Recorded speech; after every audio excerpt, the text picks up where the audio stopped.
name is Joseph.Patterson. Welcome to One Jamaica TV. This is the place of choice for all who love this country and want to see the nation succeed. So, my friends, here's another example of the many potholes that are affecting us in the Braes River Division of Northeast St. Elizabeth. This is one of the roads leading from Elam to Georges Valley over here. You see the thoroughfare.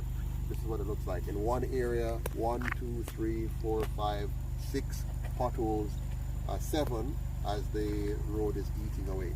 Hopefully we can get these addressed very quickly before it becomes any worse. Very difficult to drive here. You'll see more as we drive out here.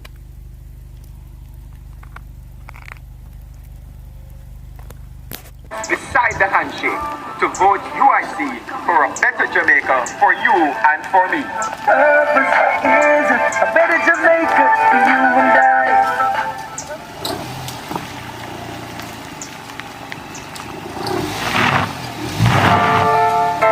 Jamaica, Jamaica, Jamaica.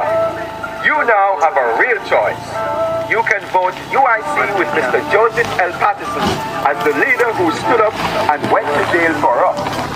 After 78 years of the two, it's time for something and someone truly new. Mr. Joseph.Patterson and the UIC will abolish the corrupt system and make Jamaica a safe, clean and orderly true republic so we can live, earn and retire with dignity in our own country.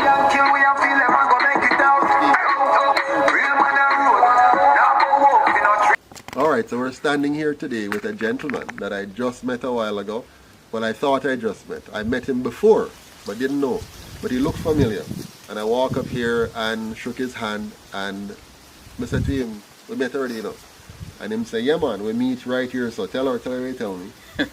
Yes, I gave my signature when the party is coming to be. Yes, so he's one of 1,300 persons back in 2018 who signed the declaration document to say they would like the UIC to exist as a party in Jamaica. So he's one of 1,300 persons. You are a hero, so congratulations. You've made history. What's your name? Everton Williams. Everton Williams. Everton Williams signed that document, one of 1,300 Jamaicans, to make the United Independence Congress Jamaica's third official political party. Congratulations, sir. Thank you.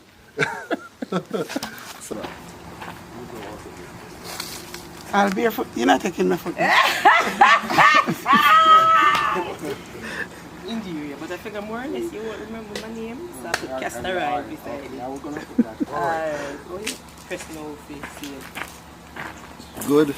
Good afternoon, my dear. My name is Joseph.Patterson. Your name is? First name only. First name only. Althea. Althea. Nice to meet you, Althea. I heard you have a question for me. What's your question? I want to know why is it you did not join any of the two? Very good question. So, after studying them for so many years, they've been in office now since 1944, so 80 years. I realized that they were created to divide our people and distract our people and allow a few people to extract the wealth of our people. If you notice, Jamaica has about 10% of us having 90% of the wealth, and 90% of us are living on only 10%. How did that happen? It happened by these two parties facilitating others to control our economy while the majority of the people are left out of it. And so I couldn't bring myself to joining them. So even though my mother was strongly involved in one, very involved, and I saw it as a child coming up, I personally couldn't bring myself to vote for any of them. You know, I know that they brought guns into the country, they gave our young men guns, they created garrisons, they created dons, they gave them government contracts. They protected them, many of them were lawyers and protected criminals. So I couldn't bring myself to join them. And I wanted to vote. So I had to create a party so I could vote, and others like me want a true Jamaica, one Jamaica where we're together and the economy works for all of us. And that brought me to this point where 10 years ago, 11 years ago, I started working on this, and finally we're here today where it's, you know, bearing fruits. So what do you think about that answer? Does it make sense to you? Yeah, in a sense. So you have seen many elections over your lifetime, and you have heard many promises made by politicians. Do you have confidence in them after seeing them now? I mean, it's 80 years, you have probably lived for about maybe 30 or 40. But over the course of this 80 years, are you confident that they'll do what they say that they will do? One, You're confident in one of them. And what gives you that confidence? because I see the work. You see the works. So, give me one example of one of the works that you've seen. Just one. That you feel good about. I don't want to put you on the spot, by the way, so you don't have to answer if you don't want to. I don't want to answer, but No problem. I've seen the work. Right. So I want to point out something to you. These two have been in office now for 80 years. 80 years. Forget about which one you prefer, but together they've been there for 80 years. So they've had enough time to create a Jamaica that you and I can be proud of. Are you proud of the Jamaica that they have created over that 80 years? The thing is, remember, there are new leaders coming. So they are trying to make the change from the errors that their forefathers have made. Right, so we have to give them a chance. We can't put the 80 on the present leaders. So this is the same story they've given us over the 80 years. They keep telling us that this new leader is going to do the job, but it's still the same organization. Because people think, say, Yeah, because we are get this road here, yeah, is a privilege. yeah, But I know, yeah. me are 70 now. Right. Me I got 71 Yeah. this year, me. And me know, say, this is not a privilege. This is a right for the people. Yeah. This should have done probably in a Michael and Siaga days. Yeah. You see, a long time way back when, and each one of them come, them promise and promise, and when them do come and start something, them drag it out and make people have a squeal and ball and holler before anything can be properly done. Bunda! Ah, you that Rasta. Yeah, man. So it's two organizations, right? Same organization, different strategy, different approach. But the end result is the same. If you look at it over the 80 years, what do you see? Crime continues to go up. The majority continues to be poor.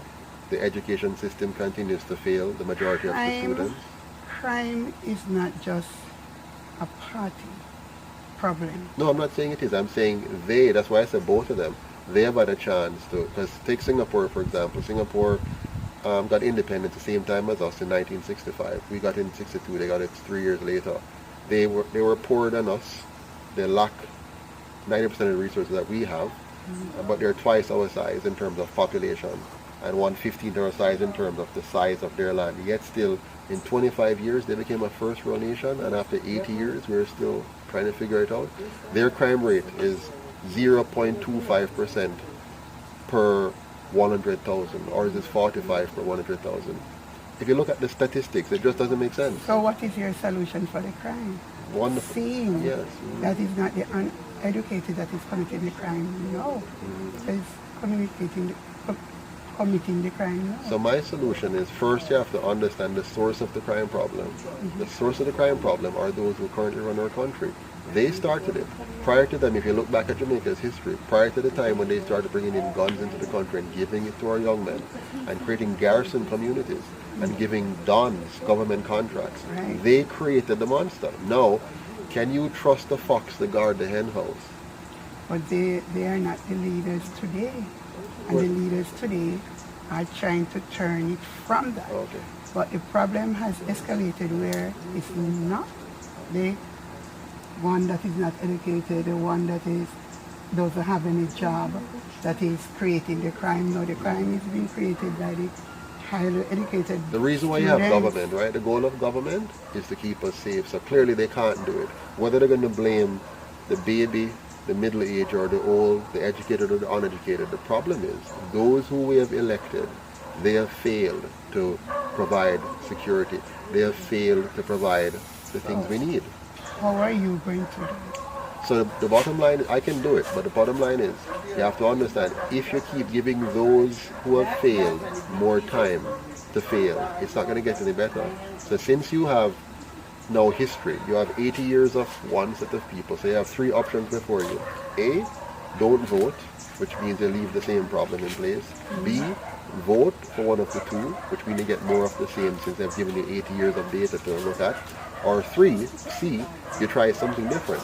Now, in your life, I'm sure when you try something long enough and it isn't working, what do? You try something different. You don't keep doing the same thing over and over. You still haven't answered that question. What are you going to do to stem the flow? So there's a number of things we can do. I don't have enough time, but I'm going to tell you quickly one of them.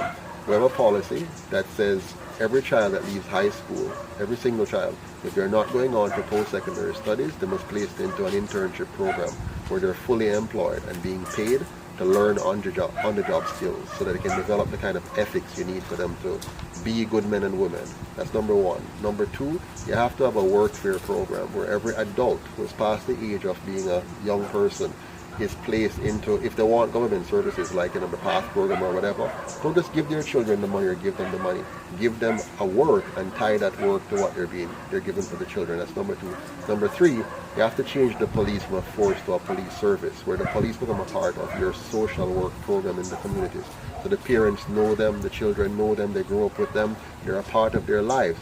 So you don't try to fix the problem after the horse has gone through the gate.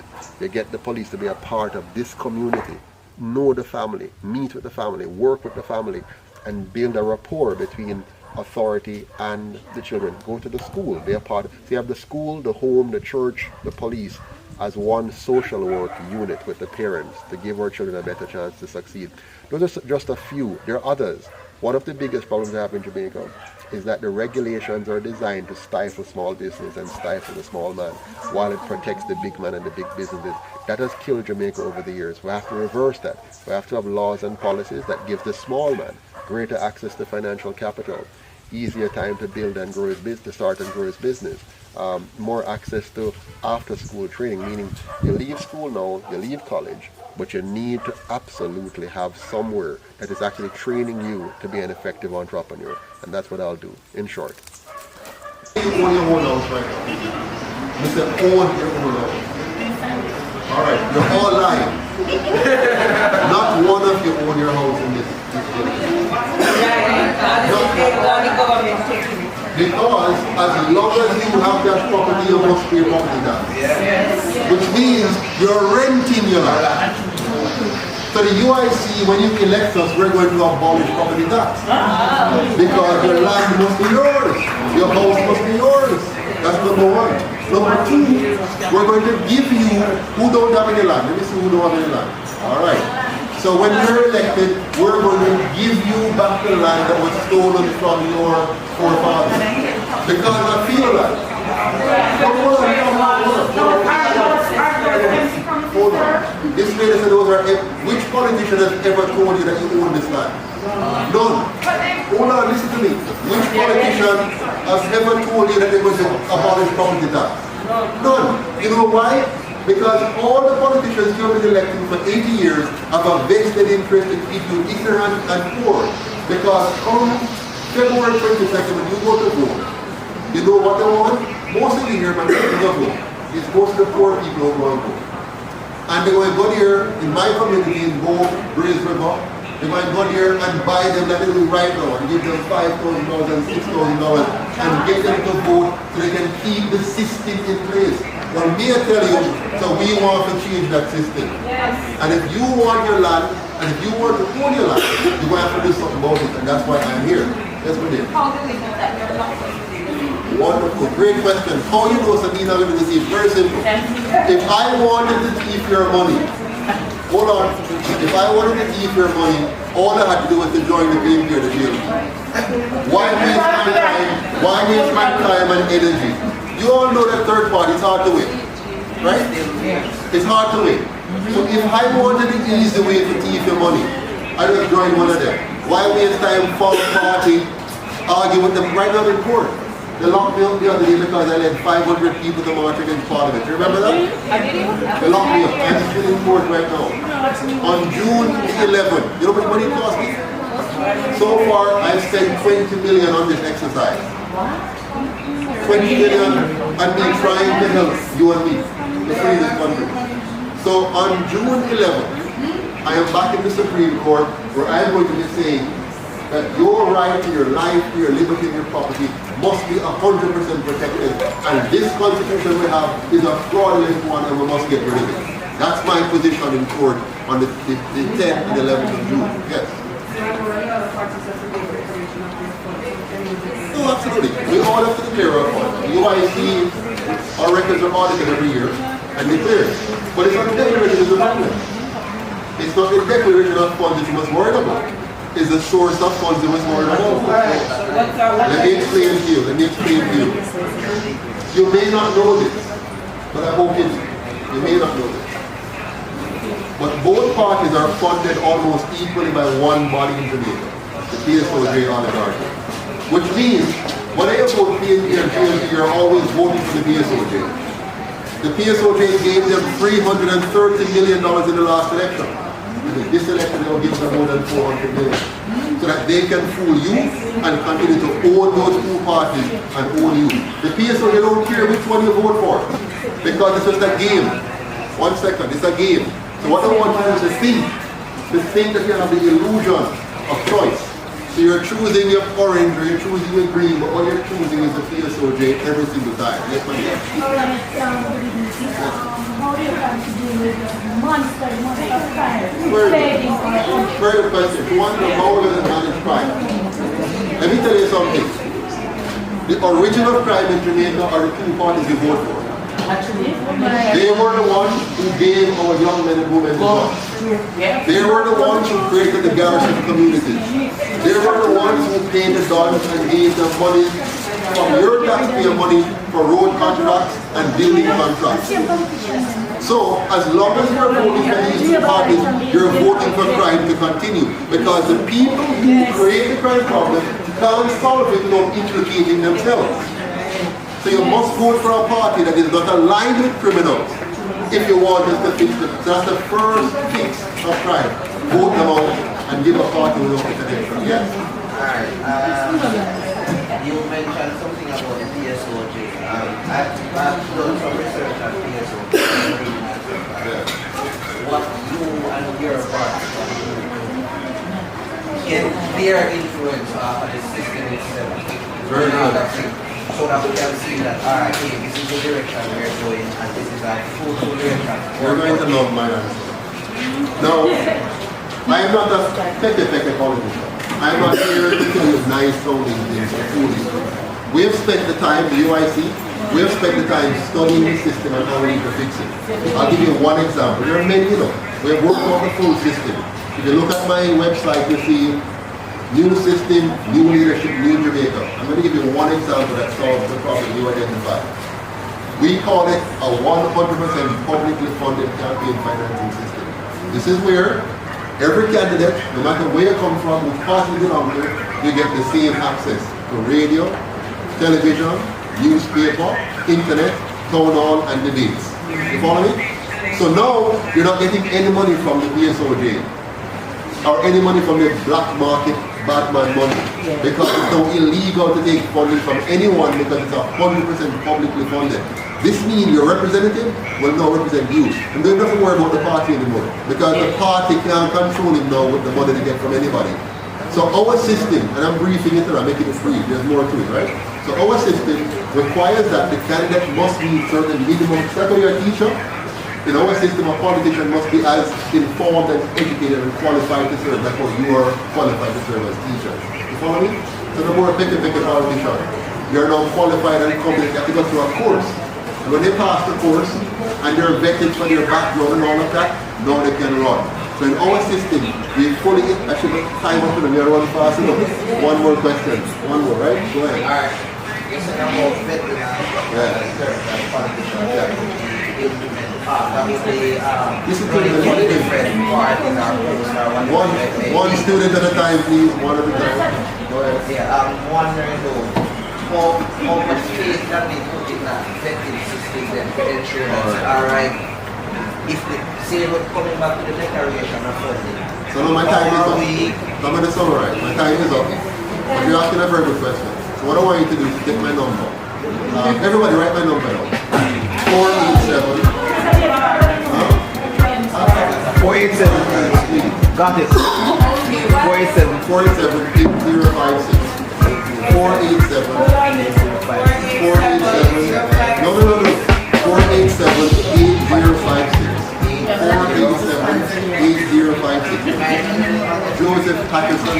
UIC, for you and for me.